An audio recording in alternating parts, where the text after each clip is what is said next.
Assalamu alaikum. Peace. Welcome to another episode of What's a Big Idea, where we take a surah and we try to figure out what's a big idea for that surah.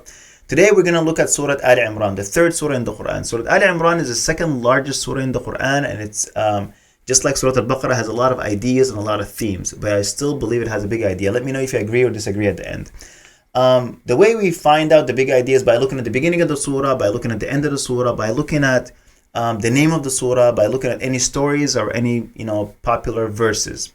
So let's first look at the name of the surah. The surah is called Al Imran, the family of Imran, which comes in the verse where Allah says, "Inna Allah astafa Adam wa Nuh wa Ali Ibrahim wa Ali Imran al alamin." Allah has chosen the Prophet Adam, Prophet Nuh, and the family of Ibrahim and the family of Imran over everyone else. So this idea of being chosen is definitely a part of the big idea.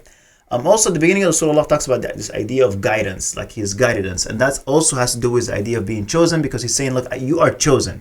As a people, you are chosen. As individuals, you're chosen. And the way you're chosen is by I guided you. So you're guided, you are chosen. Not only you're chosen, also your faith is chosen. Inna dina indallah Islam. This faith was chosen for you.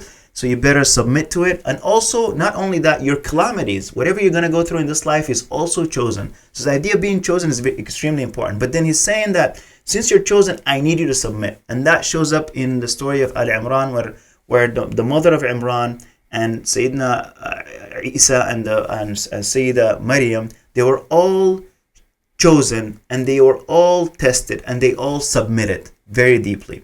So this is what you need to do.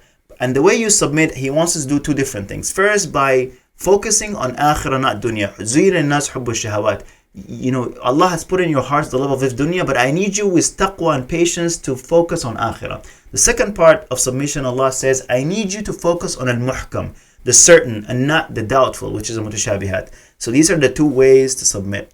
The climax comes obviously in the battle of Uhud, where Allah talks about how you were tested, and I've chosen for you that test, and I allowed it to happen, and it was good for you, even though it was your own fault. Minkum man yuhibbu dunya, minkum man yurid dunya, minkum yurid al-akhirah. Some of you want this dunya, some of you want this akhirah, but it was chosen for you. You're still the best. You're still important by what you do and by your submission. So, in a nutshell, what is the big idea? The big idea is you are chosen.